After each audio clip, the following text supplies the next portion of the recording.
in Blytheville. That's where my family's from. A lot of my family is. So Little Rock, Blytheville, them like my old stumping grounds. But I'm just happy to be here. Hopefully, I know I have some information I'm sure I can share with you all, but definitely interested in hearing what you all have going on down there, what you're working on, and how you support that nationally and internationally. I think right now it's just the right time for us all to come together, be on the same page. So I'm excited to hear what you all have to say. Awesome. So Representative Jones, before we get into kind of Q&A, do you want to just generally give us a little background about your path and how you got to where you are? And then that'll just set the framework, and Jada, you can just take over from there. Without a doubt, without a doubt. So right now, of course, I'm 25 now. Years ago, back in the day, I always wanted to be a spy. And so, I wanted to be like the Black James Bond. I wanted to be doing like Mission Impossible kind of stuff. And I had actually, I started a business with my sister. We were doing a lot of different work. I was learning a lot of different things. And my first year in college, actually, I joined the Army. So I was planning on going to the Army, so like special forces, go take over the world, kind of thing, get out, and do this spy kind of stuff. But actually, my sophomore year, when I was 19 at the time, I just went to CBC. So out in DC, we got Congressional Black Caucus Foundation. They had an event. It was my first time going. I never even knew about it.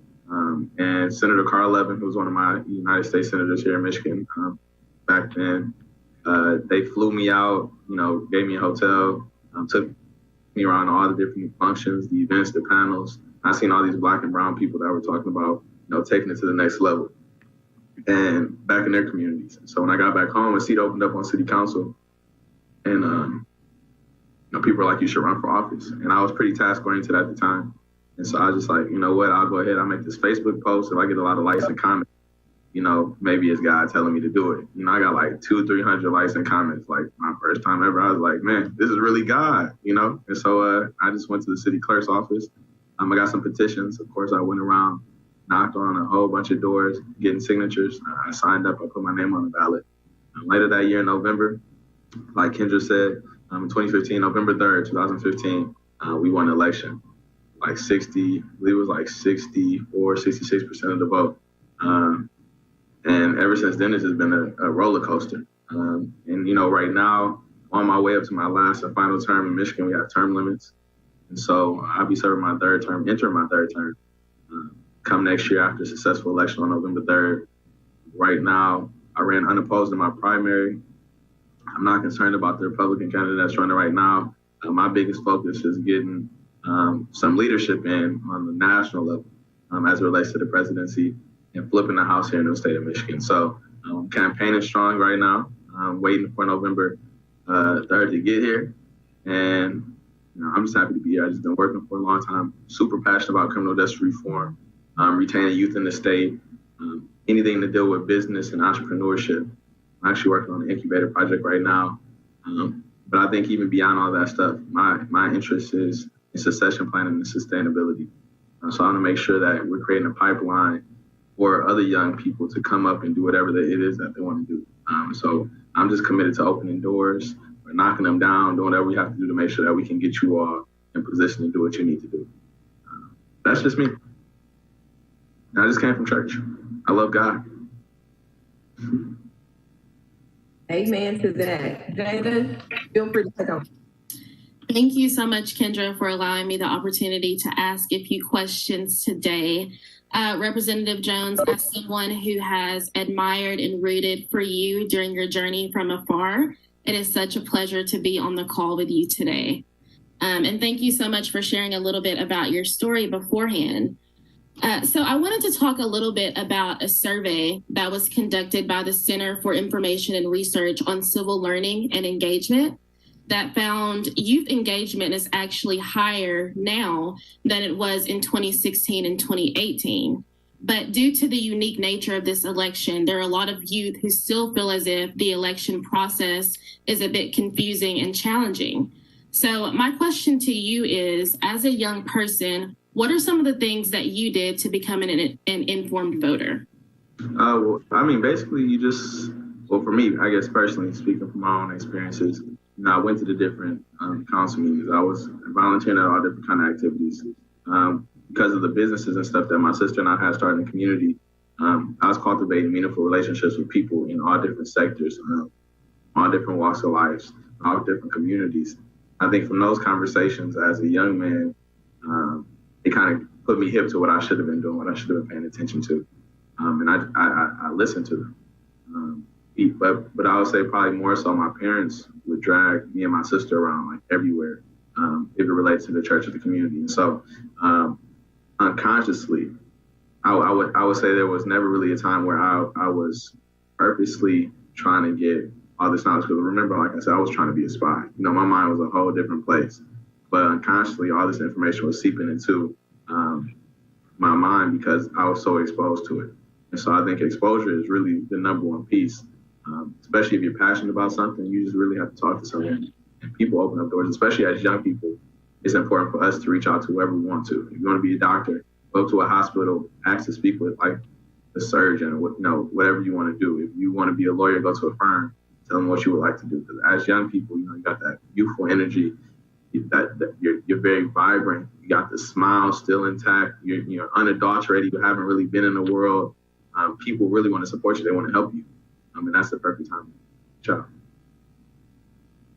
Absolutely. We know that, the percentage of young people who try to convince other young people to vote actually rose from just 33% in 2018 to what is now 50%.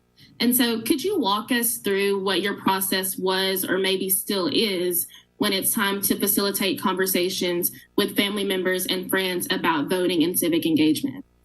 Definitely. I think a huge tenet of mine is meeting people where they're at.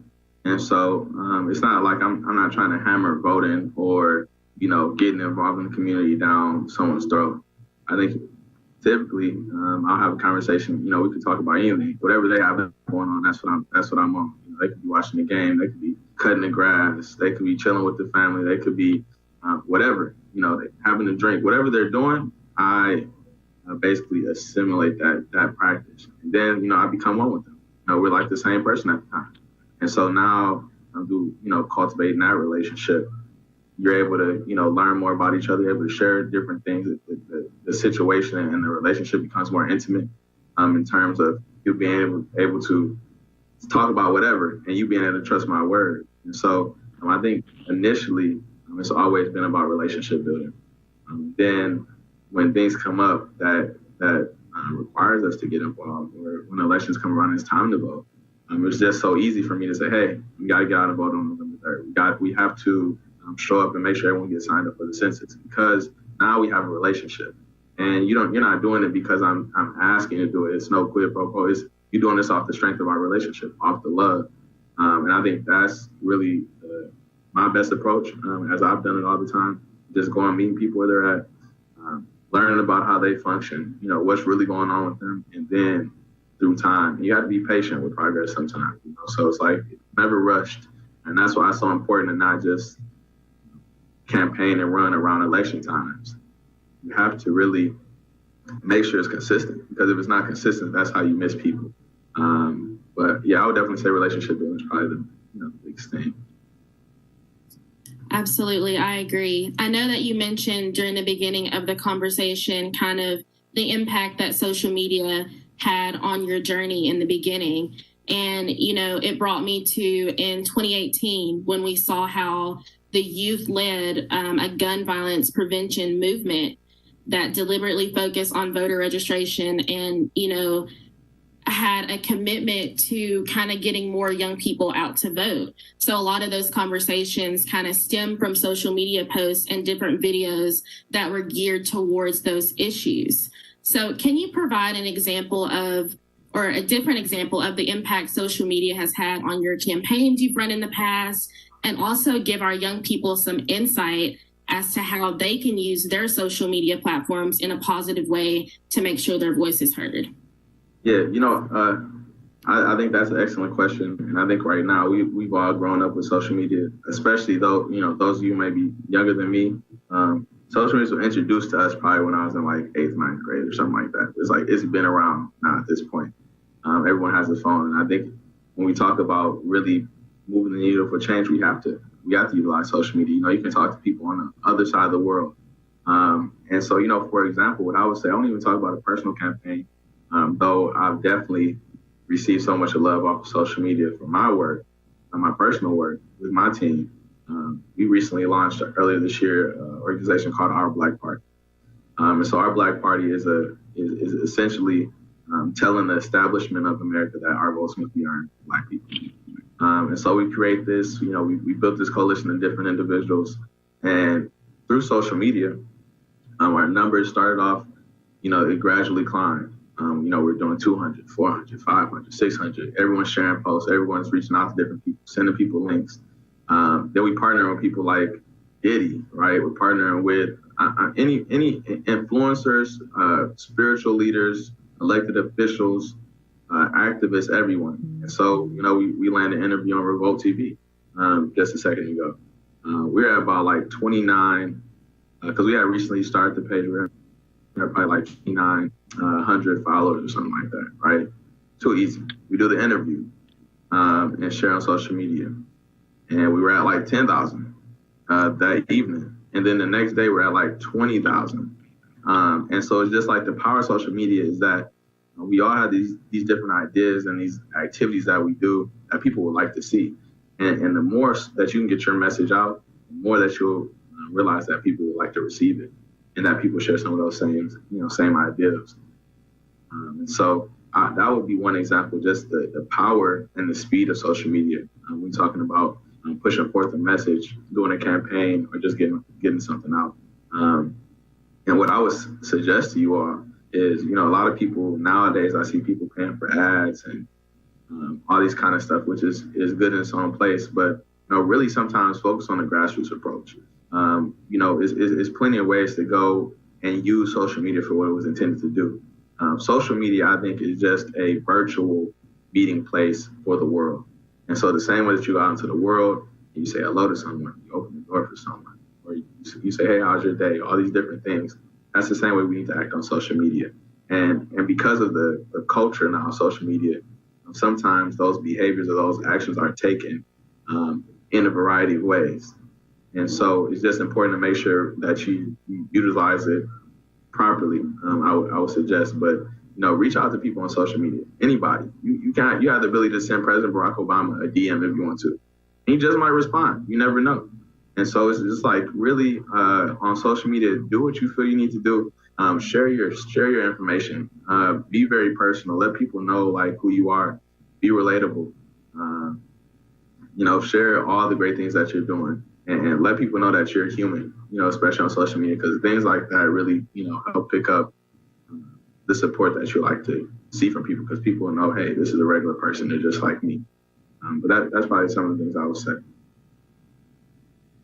Absolutely. Transparency is definitely key to success on social media. You also mentioned the impact of partnerships with celebrities like Diddy. And this year we're seeing an influx of celebrities like Ariana Grande and Yara Shahidi, who are using their platforms to encourage their fan base to get out and vote. And we're also seeing, you know, celebrities like Offset, who have, you know, taken the pledge to vote for the first time in his home state of Georgia this year. So what do you feel like should be the main takeaway for youth when they see someone like Offset voting for the first time this year? They should be, you know, you kind of have to figure out, like, we all come to consciousness at our own time. I would suggest that, for example, you know, of course, he's over 18. By a little while, and he's just not voting. You know, it's like everything doesn't always come to us at the same time. You know, we don't always know everything. You know, like I remember when I first moved into the home, like I didn't know about like lights and gas. You know, I wasn't sure how it all worked out. So I reached out to people and talked to them, and I paid attention to what other people do. And so when we see these, you know, celebrities and thought leaders and whatnot, getting more active, we just have to pay attention that, hey, you know, they think this is cool. And these are people that I listen to. These are people that I like to pattern my life after. Maybe, you know what, I should figure out how can I get involved in the community. They're doing their role. They're sharing what they're sharing about it. Maybe it's, you know, as your own individual self, regardless if you believe it or not, everyone has a sense of celebrity, right? So you might not have the millions of followers that they have, but it's somebody that, follows you, that likes to see what you're doing. They the same way that you watch somebody else is somebody they're watching you. And so just keep in mind that we have to let people know that it's good to be involved. It's cool to be involved. It's cool to vote.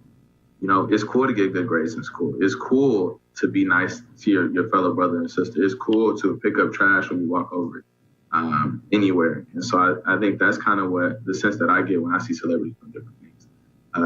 It's a time right now where we need them to do it, because I think the youth are so lost sometimes, and even some of our seasoned citizens are lost. And we need to see those people that we go to for entertainment or for anything. We need to see them showing us like, hey, don't get too carried away with this, because we still have to make sure that we preserve some sense of order and decency in this particular system. Regardless if it has been oppressing us for all these years, we have to at least participate, because if we don't participate, we're running a risk of not being able to control it eventually. And so I think it's just important for us when we see that, to make sure that we're doing the same thing. Share those videos, share a video of yourself, because everyone has a sense of celebrity with them.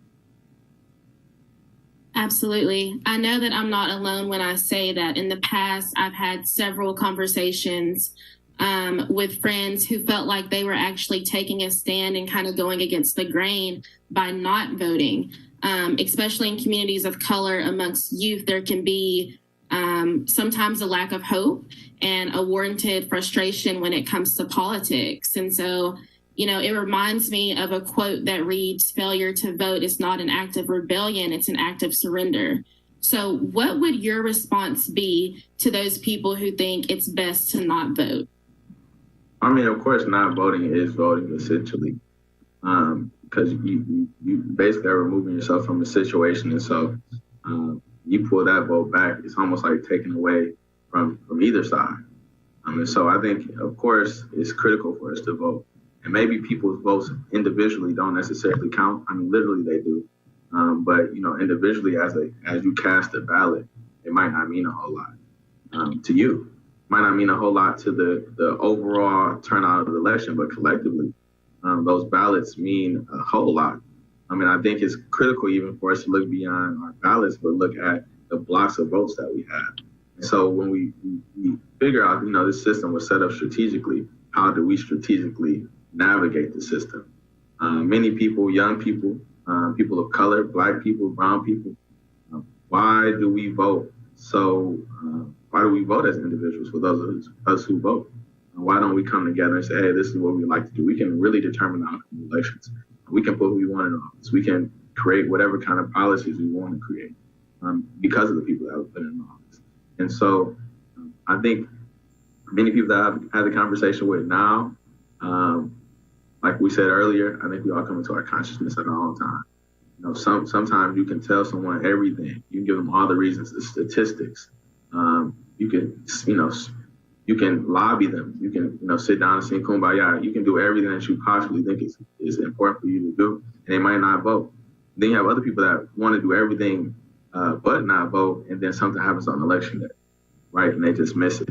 And so it's a lot of different reasons why people don't vote or people don't want to vote. But the key now is for us to participate in the system so we can change it. Like here in Michigan, we have now same-day registration. We have no reason absentee voting, right? So you can vote way before election time. A lot of states allow you to vote early. There's different things that we can do once we actually ingratiate ourselves inside the system that can help, us have a much smoother route towards participation and towards engagement. So I think that's kind of, the conversation I come out when people say, like, I don't want to vote. I don't like either of the people. It doesn't do anything. Once again, I have to meet them where they're at. Then we got to figure out what's the best angle to approach this from. Hey, if they just don't want to listen, hopefully something happens between now and election. Absolutely. I'd like to take some time right now to open up the opportunity for some of the Little Rock Mayor's Youth Council students to ask questions about voting to Representative Jones. Well, if no one else wants to start, I would love to kick off questioning for us. Thank you, Representative, for being here. Thank you, Kendra, for hosting. Thank you, Jada, for your wonderful questions. So, Representative, your story, it's really inspiring, especially to me personally. I mean, you were a young, Black, idealistic citizen who holds public office. And that process seems streamlined, right? Like, you were talented, you wanted to have an impact on domestic policy, so you ran for office. But the reality specifically in America is that that process can become inundated with roadblocks specifically for young BIPOC. And you mentioned like DMing Obama, but for some students that can seem performative, students that want to absolve real issues. So my question is that in modern day, should students really prioritize understanding, developing a deep understanding of American politics, specifically when it can be so challenging, specifically for Black students, for Indigenous students, et cetera? I think definitely it's important. I mean, that's an excellent question too, brother. So I mean, like, for you to put that together. I think that's an excellent perspective to have, and I think what's important is that even if we don't completely conceptualize what the system is, we have to have some kind of familiarity with it, right? You need to at least be able to know what this looks like, what that looks like. This is right, this is wrong. And if you can at least know the basic tenets of how, the system works, I think that would be okay. But what I would say as young people is that don't get too lost in the weeds, right? Change is important, change is critical. I think young people need to really grab the mantle and do a lot of different things that will disrupt, the political, economic, and social structures that have been present in this country and in this world for a very long time. And so you can't get too inundated with what the system is, because you still have to make sure that, we want to hear your perspective. We want to hear your ideas. We want to hear what your thoughts are. We would like to see you innovate the system. And so in order for you to do that, we don't want you to get so bogged down into the process. So yes, get familiar with the system, but figure out something's going on. The system isn't working because for you to ask this question, the system's not working for you, right? And so what do you have to do to change? So. Thank you. Well, Representative Jones, while the other students are thinking of some questions, I'll ask. We're doing a kind of a speaker series. So a couple weeks ago, we had some policymakers. They weren't elected officials, but kind of some of the policy wonks behind the scenes, and asked them different ways that they suggested to the students about getting involved. Not everyone will be an elected official. It takes a special person to campaign and do those types of things. Can you talk a little bit about other opportunities for young people, and even if they're not fully aware of the breadth of involvement in campaigns and politics and policy, but what they can do now to kind of expose themselves to the system so they'll know those different opportunities? Definitely. I always suggest if elected office is what you like, cool. Or if you like a candidate that you like to support, that's cool. Or if you have something that you're passionate about, you can always go to, as a young person, go to the city council, go to the mayor. They have things called boards and commissions, of course, I'm sure you all know. Create a board, create a commission, or find one that you like, get appointed to it. As young people, the world is really yours. Like you can do whatever you like to do. And a lot of times, cool, if we're working on a particular mission or a particular goal, I'll say, hey, this is exactly what young people do. Presently at this time, I think it's important if you have an issue or a project that you like to work on in your community, just speak up, stand up and say it. You go to a meeting, it could be a school board meeting, it could be a city council meeting, you can be at church. Just get up as a young person and say, this is what I would like to do. And people will support you. And you can learn from there. You get to create different things. You can get the Chamber of Commerce to support if you want to be in, from a business perspective, you want to open a business or do something business related.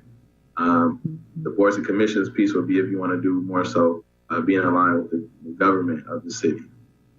It's so many opportunities, whether we're talking about the community, talking about church, talking about school. You just have to figure out what it is that you like to do. and then you create that opportunity. Don't wait for anybody to create it for you. Just say this is what you like to do, and then you're going to figure it out as you go.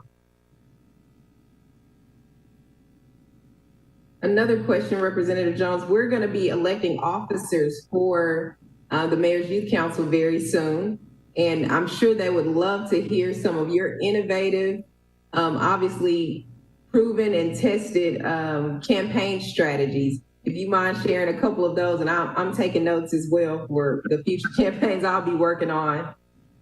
Yeah, I mean, without a doubt, relationship building is always number one with me. It's something I stress to my team.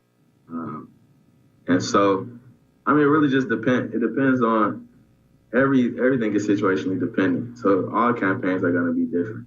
And it depends on who you're running against. It depends if you like the people, if you don't like the people. It depends on how much you really want to win, or if you're just participating in the event to receive something else. But I mean, relationship building definitely number one. Speak to individuals, right? It's cool to have the ear of the masses, but it's important even to have the ear of the person that has the ear of the masses. And so as much as you can minimize the crowd of people that you're talking to, cool, of course you're gonna do the public thing, you're gonna talk in front of everybody. That's a part of the campaign. Figure out those pockets of people that you can talk to who essentially become your ambassadors, right? That's what you wanna create. So when you think about developing your team, pick these few people that you like. Hey, these people know how to talk loud, and everyone listens when they talk. No one talks. Or this person right here is super smart. Like, figure out what people have, what kind of powers they have, what kind of skills and talents they have, and figure out how do you put that all together. Once you mount that consensus, I think that you'll be straight. Because the campaign then really is just a popularity contest. For us to just be quite honest. It's not about the issues. It's not about the promises. These are things that we talk about, but really when you're doing a campaign, it's about, like, do they sound cool when they're talking? If I'm close to the candidate, do they smell okay? Is this somebody I would like to hang out with? It's an image thing, but it's a optics thing. So you want to make sure that compared to everyone else, you look absolutely the best. You want the seniors in the community to say, hey, this can be my grandson, this can be my granddaughter. You want the people that's your age to be like, man, this would be a cool friend. I could see a future with this person. You want people to imagine a relationship with you, right? And so then they're like, hey, I've got to vote for this person because they seem like they share my same interests. So remember, it's a popularity contest. So do what you need to do, and as long as you remember, you just do what you need to do. I think you'll be okay. But always do good things. You kind of touched on this a little bit earlier, but one thing as a young person that I've noticed is that there's a lot of discussion surrounding the importance of voting. And I think more often than not, one of the things that kind of gets lost in that discussion is what can people or young people do after they vote, and how can they stay involved and engaged in politics? So can you provide a little bit more insight into that, if you don't mind? Definitely. I mean, depending on what level of involvement or engagement you would like, definitely follow up with the political parties. Like in Michigan, for example, you have the Michigan Democratic Party, Michigan Republican Party. You have, independent organizations, all kind of things. Figure out these people that have any kind of vested interest in the campaigns, in elections. And if you're really that concerned, reach out to them, see like what opportunities they have, what internships they have, what projects are they working on? Can they bring projects to your neighborhood? At the end of the day, everything really just is dependent on you. And so whatever aspect of the community you would like to participate in, whatever capacity you like to participate in, you have to figure that out. Once you figure that out, all the options become available. I mean, definitely, talk to go on the most local level, talk to your city council person, figure out who's over your district, or if it's some cities don't have districts and wards, but if you do, figure out who's over your district. If not, just go holler at a city council person, something like that. Let them know you want to be involved. Tell them that, hey, I live in your neighborhood, I live in your district, I'll be one of your ambassadors. If you ever have something going on, just holler at me. And then just build those relationships with different individuals, and you'll begin to see that they'll be like, hey, Jada, I'm having a coffee hour. It could be a congressperson. Be like, hey, Jada, I'm having a coffee hour, in the district. I would love for you to come and attend. A lot of times they might use you all as like poster children. or something like that. Like, they call us the poster child. They might have you just come and they taunt you and like, Jada's doing so many great things. I want her to come and, do X, Y, and Z. But at the same time, you have to realize with relationships, it's an exchange. And so while you might be making them look good, you're learning the process. You're getting in front of people. And so it really just depends. But like I always go back to relationships. Develop those relationships, and you never know what really comes out of those. That's what I was saying. Jamil, I know that you had another question for Representative Jones. Would you like to ask that now? Yeah, thank you. I do want to ensure that the rest of the people in the NYC can get to ask some questions as well. So I'll I'll keep it short so that other people can have the same opportunity. But I want to I want to detract from the line of voting questioning. In my opinion, from what I've observed, I talked about streamlined processes, and I think that one of the most streamlined processes for someone who's young is getting politically involved, in my experience. So once you get your foot in the door, you, for instance, are now a representative. How do you tackle behemoth issues like systemic inequality? What does your record look like in regard to these issues? And how would you suggest a fellow legislator tackle issues like systemic inequality, like the climate crisis, these issues that arguably can be solved on a local level? Yeah, definitely. I think, man, you're coming with the questions today, brother. What I would definitely say is that I think my record is cool on those different issues. What I would suggest to different, what I do personally, because some of those issues, the systemic inequality and inequity on a grand level, that's my cup of tea. But when we talk about environment and climate, I have certain individuals that I have advisors, I have people that I go and talk to, because I realize I don't know everything. And so even with fellow legislators, if I know that this person is going to be making a decision, or we need these people on our team, a lot of times I set up maybe a little focus group, little think tanks, and have those subject matter experts come out so I can have them educate everyone on it. Me, what I do a lot of times in those situations is set the tone to let everyone know that this person is a subject matter expert. Whatever they say is gold. When that happens, I think that people get educated a lot more, and we basically learn how to vote in the best interest of our people, but definitely for the best interest of the environment, but for everyone. Because even in the state, when we're voting on the state level, different areas suffer from different things, and especially in the Black community, like we have a lot of factors. We have a lot of dumps. All this stuff is going on. So some of the issues that we care about, people on the west side of the state, people up north, they just don't care about it.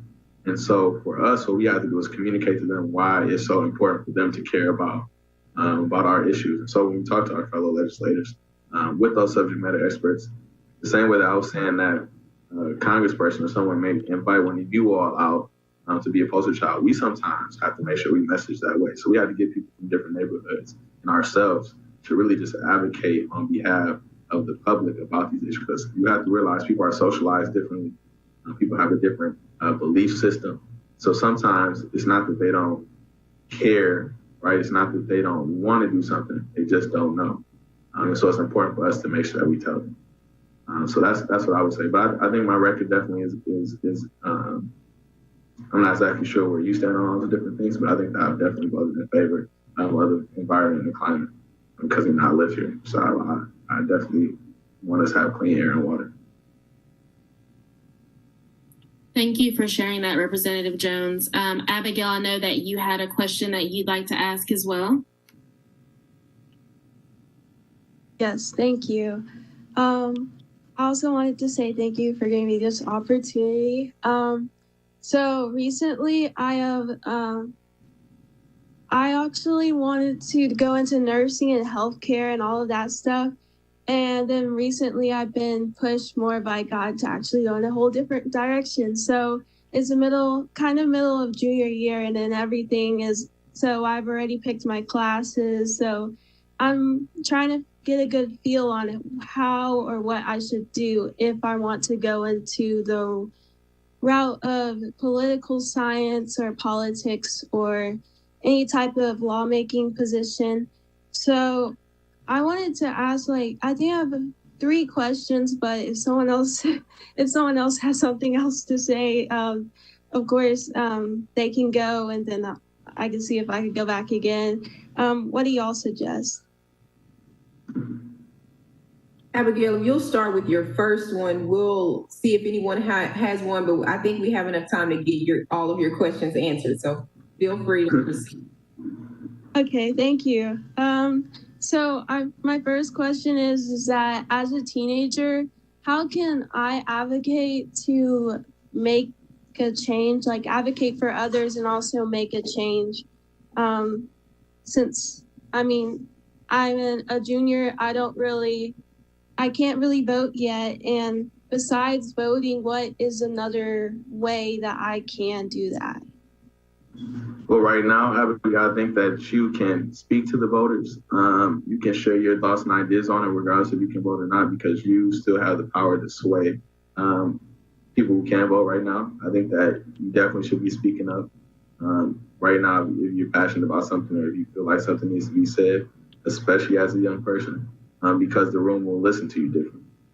Because, you haven't been in bed with all these people. Grown-ups have been around each other for years.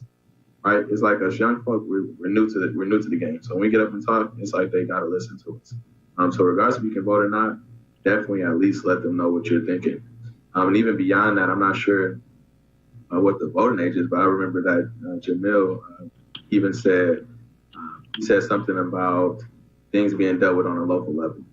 Even in Little Rock, I'm not sure, but I've seen it happen in other places. You can lower the voting age in a locality, municipality, to whatever they feel like they would like to lower the age to. So maybe if it's at 18 and you all feel like, at 16 or 17 that you're ready to vote, go and put some pressure on the city council and the mayor and say, hey, we want to start voting now. Open up the doors for us.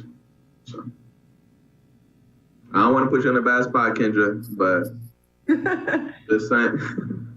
Yeah, I was like, hold on now, Representative. No, I'm just kidding. I love the fact that you are, teaching them how to be advocates. I mean, that's essentially what it is, whether we agree or disagree, whatever you believe is something that needs to be done, you have the power to make something happen. And that's what we are wanting to empower these students with, that mentality to be an advocate for whatever it is that they want to advocate for. And I'm glad you mentioned that they have the power to sway votes, whether they can actually cast their own vote or not.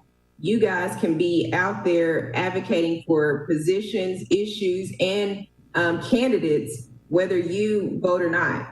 So telling your family, your friends, your parents, those who are of voting age, you can be using your social media platforms, your conversations that you're having over dinner or over the phone via text message. You can be using that to push for a person or an issue that you really believe in. And that's what you guys should be doing. And I want to, before we go to the next question, just kind of a PSA. Early voting in Arkansas starts tomorrow. Folks will be casting their votes as early as 8 a.m. tomorrow morning. And we're encouraging everyone, as we're putting all over our social media pages, thanks to Jada, we're encouraging people to make a voting plan. So that's something you guys can be telling your friends and your family. Know where you're voting, who you're voting for. There are 3 issues on the ballot this election as well, knowing their position on those issues, knowing all of the things that involve the time, place. Due to COVID, we need a voting plan. And so please, please, please be advocating for that as people go to the polls tomorrow. And I know that there are several candidates looking for poll workers, volunteers to hold signs and things of that sort. Those are opportunities for you guys to get involved, even though you can't cast your ballot just yet. I think we have a question from Landon up next. Landon? Representative, I'm sure we all know that the youth have been inspiring each other to go out and vote and register to vote as well. What do you think the older generations can do this election to assist and help the younger generation register? Well, I definitely think as older folk, a lot of them are already in part of organizations, whether those are Democratic clubs, Republican clubs, neighborhood committees. They're the teachers, they're the people at your churches, they're the people on your blocks in the neighborhood. I think that along with, or in the same vein of relationship building, that they should be letting you all know, like, this is something that's important to do. And even beyond that, they should be fostering an environment where it's actually conducive for you to vote, whether that's, coming together to do different events, different programming, or anything. I think that, they should be committed especially to you all voting. Now, a lot of times with the mentality that young people have and the mentality that more seasoned folks have, since we don't always agree, there is sometimes a bit of a divide.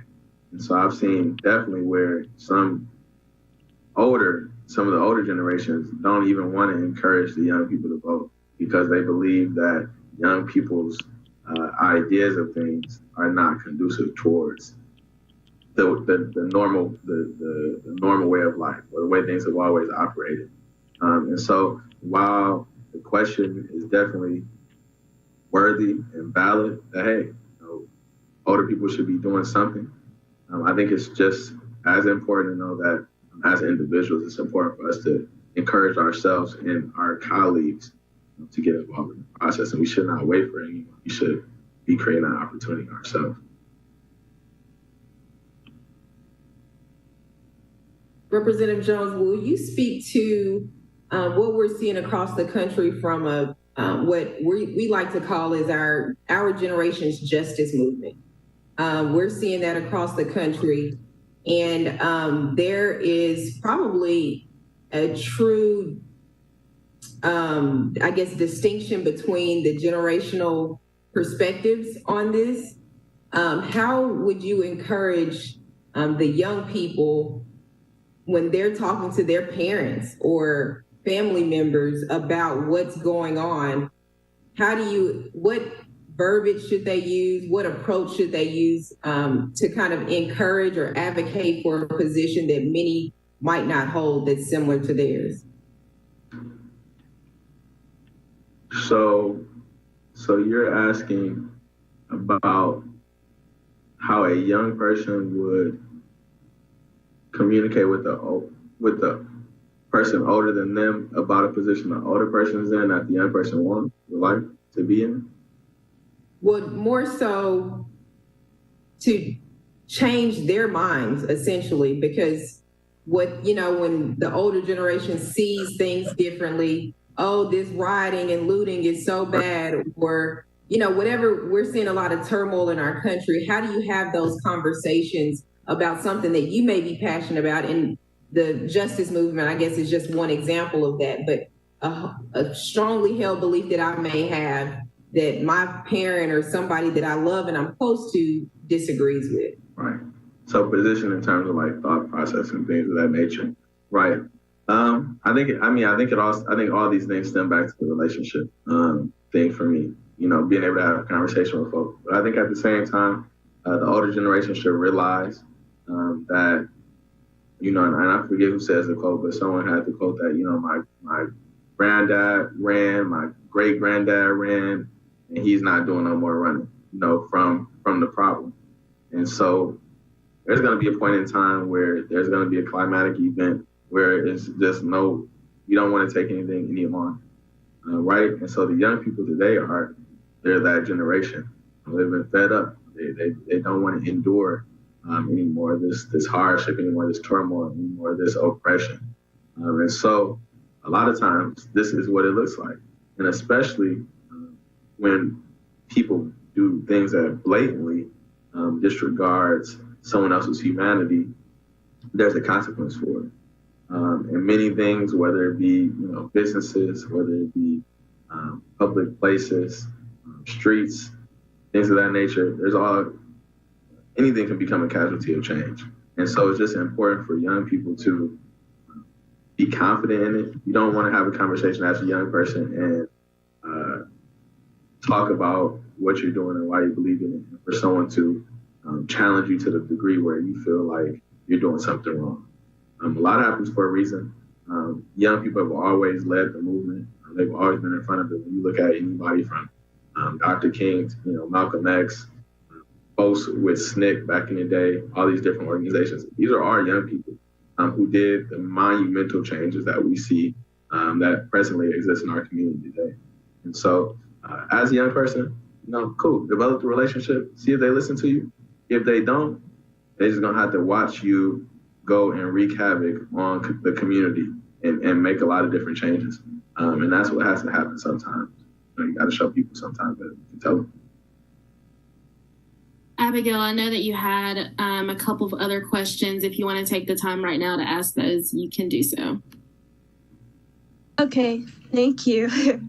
So you're talking a little while ago about opportunity, and I was just wondering, like, if there was like a small issue that's going on that really isn't a type of thing that you would take to a ballot, do you just sign petitions? Do you just talk to like someone over it? Like how can like students or young people like actually be the person making the change, and them and their the people around them? Yeah, I think it's a mix of the two. I think definitely if you want to apply pressure on a situation that doesn't necessarily warrant the ballot, when you want to make a policy change, or you want to have somebody change their practices, that it can be as simple as having a conversation with someone saying, hey, I don't necessarily like this. I feel like this could be a better route. But of course, there's power in numbers. And so if you were to organize around petitions, do letter writing campaigns, have press conferences, whatever it is, sit-ins, whatever you think that you need to do, I think that inside-outside game definitely will help push the message forward. So of course, go have a meeting in the boardroom.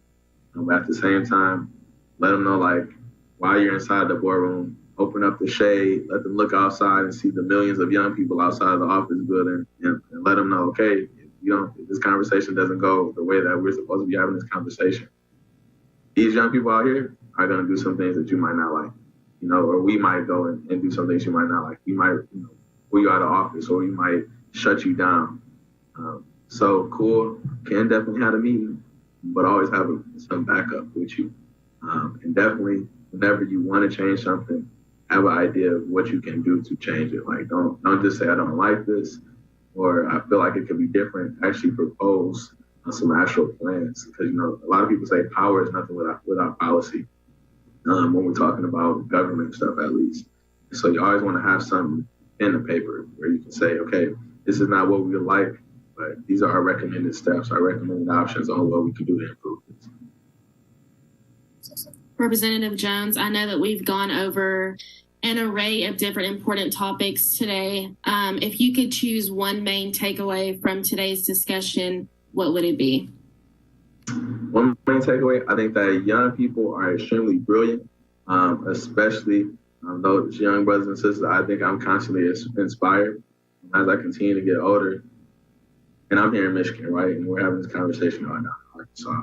I'm confident about our future because of young people like you all on this call, particularly because, of course, I'm a little bit older than you all, but I feel I'm washed up. I'm ready to retire pretty soon. I'm trying to make sure that the table is set when you all get there, right? Because you all are going to be the ones taking care of people like me when we get seasoned and older. You're going to be the ones leading the efforts where we're doing what we can to support you, to fund you, to provide you the resources for you to just go be great and do great things in the world. And so I think that if I had to take away from it, they were just like, I'm just inspired. I look forward to seeing work that you all do, and hopefully it's some things that come from this board, and even some personal things that come from the individual on the board and in the community. Next time I come down to visit my family, I am Blytheville. I will do my best to come and swing by Little Rock and see, hopefully the world fell apart earlier this year. Hopefully it's back together sometime soon. And we can be at a degree of normalcy, and then look forward to just, seeing what you all are doing out there in Little Rock. If you don't mind me asking, and what are your next steps as far as career? Who knows? You know, the world is there. I'm still young. I'm too young to run for some offices. I've just reached the age to run for other offices like Congress, for example. But you know, I'm working on different projects. I'm not exactly sure what the future holds. I think I have to talk to some people about that. I've been task oriented this entire time. So people told me to run for city council, I ran for city council. People told me to run for the legislature, I ran for the legislature. They actually forced me to run for the legislature because the party made me the Democratic nominee. So they forced me to do this, right? And so I'm not sure. I might have another task to complete, or I might be placed in another position sometime. So when I find out, I'll do my best to let you all know. But right now, I'm just gonna keep on working in the legislature and doing that. That's a great politician's answer. I fully expected that. That's a great answer. We will continue to watch you from afar. We would love to host you in Little Rock, like you said, when things are back normal. We would be grateful to have you pull together our Mayor's Youth Council and some folks around here to show you kind of some Southern hospitality, as I'm sure you are familiar with, having roots back here in Arkansas. So again, thank you so much for taking some time off the campaign trail to visit with us, to really share some inspiration and excitement for these students. It means a lot to them and a lot to us. So please keep in touch with us. We would love to be helpful to you and your campaign in whatever way we can. Jada is a master marketer and social media branding strategist. So working on several campaigns, and she has really leveled up our Mayor's Youth Council presence and stuff. So we're grateful for her and you to take this time. So thank you again. We're gonna do a little Mayor's Youth Council business when you hop off, but wanted to, again, appreciate you for your time. Thank you. Y'all have a blessed day. Y'all stay out of trouble now. All right, bye-bye. All right, take care. I gotta figure out how to get out of here first. Oh, there we go. Peace and love.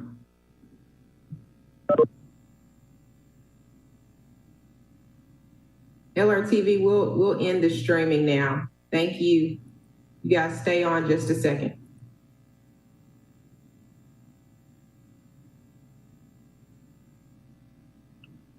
All right. Thank you guys for being on. I appreciate you. Jada, great questions. Thank you. I was just about to ask you, should I hop off or can I stay on?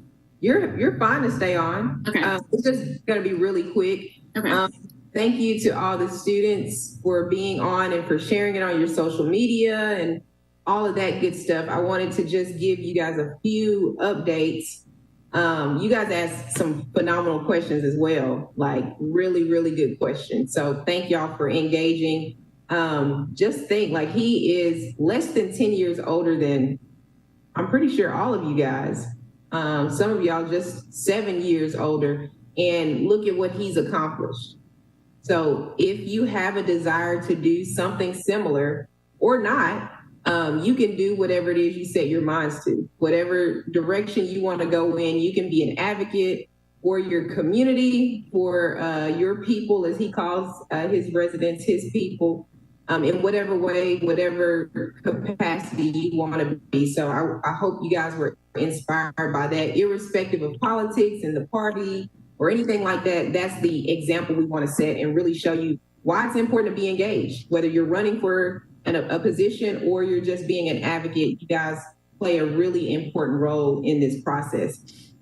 We need to elect officers. I know it's been very difficult since we're not having our normal in-person meetings, but our next meeting, I'm not sure if it's going to be next Sunday or the Sunday after that. We'll let you guys know early this week, depending on when we have another speaker. We're going to do elections then. So you guys need to be on the campaign trail this week and maybe even next week for whatever position. We're going to have president, of course, vice president. We'll have a social media person. I forgot what the exact title was, but someone that will work very closely with Jada on what we're trying to do to really kind of push our presence and maybe we'll rebrand that from social media to just overall external affairs. So whether that's social media, getting in the school announcements, kind of just the general marketing type person for us, we'll have a position for that, as well as, Landon, will you help me with the fourth one? Treasurer or? I can't remember if we had a treasurer or if we changed that one to something else, because we don't really do a lot with money. I know last year I was social media director. I think Wilson Hornsby was that one position. Zaria was president. Historian? Do what? Do we have a historian? Oh, it might have been historian, I think. I think that's what it was. I think that's what we changed it to. So it'll be 4 positions. We'll also be able to break out into committees as things come up. So there's an opportunity to share committees and things of that sort as well. So I want you guys to be thinking about what you want to run for. And we'll definitely start getting your name out. Anyone who attends that meeting and has signed up on the website will be eligible to vote. So I want you guys to be aware of that. We are trying to keep Mayor's Youth Council afloat, but we really need you guys and the energy from the students who are in the schools to really just bolster what we're trying to do. So that's why we want to do that as quickly as possible. Jamil, you have a question? Yeah, thank you. So I'm glad you talked about like revitalization and like feeding off the energy of the youth, because I agree that it's important to have officers preferably as soon as possible. So in 2 weeks, hold on, let me pull up my calendar. I should have been better prepared. So in 2 weeks, it will be the, what is that, 7th? Wait, no, no, it won't. It'll be November 1st. I think that we should have elections before then. And that is, I don't know, that maybe I'm like detracting from a tradition, or like notably going against a grain with like unfair dissent. But I think that considering election day is going to be 2 days after that, and we're sort of focusing on civic engagement, it would be valuable to have direction by proxy of officers before then, if that makes sense. That makes a lot of sense, Jamil, and I appreciate that. I don't necessarily disagree, but I want to make sure that we do give ample time for folks to get the word out that they're running. And if we could do it next week, then I'm happy to do it. I don't want us to burden everyone with too many meetings like this, because I know that we're all very, very busy, and a lot of folks reached out to me who couldn't be on today that wanted to. So it just depends on our next speaker's schedule. We will continue to push the civic engagement like we're doing on our social media pages with emails that we're sending out and things of that sort. If you guys are not following us on social media, please do, at Little Rock NYC. That's why Jada is here and Rock Our Vote. They're helping to really do this civic engagement. We've been doing it for the last couple of months without officers. So I think we will continue to do it with or without the officers. So that's the reason why we're going to do it. But further past the election, we don't want the civic engagement to stop with the election. So that's why we need officers placed for thereafter, because I think Jada's probably going to leave us after the election season is over anyway. So we'll need to be able to leave it in the students' hands. So that's the reason for that timeline. But thank you for that feedback. Abigail? I was not on the last call. So I don't know if you already talked about what each one would detail or require, or if you wanted to run for a specific position, if there is like a kind of requirement, like you have to be in 12th grade or you have to do this. So I wanted to ask those questions. That's a great question, Abigail. And there are no requirements except for your commitment and dedication to the Mayor's Youth Council. Historically, our president has been a junior or senior, but I believe you can lead no matter what grade you're in. And so I think, again, I'm going to leave it up to you guys because, for instance, this will show kind of your political savviness, if you will, by using whatever qualifications you have to bolster your chances to win. For instance, if I'm running for president, I'll say, hey, I'm a senior and I have participated over the last couple of years, so I know I have the experience to really lead us into the future and blah, blah, blah. If I'm, a sophomore,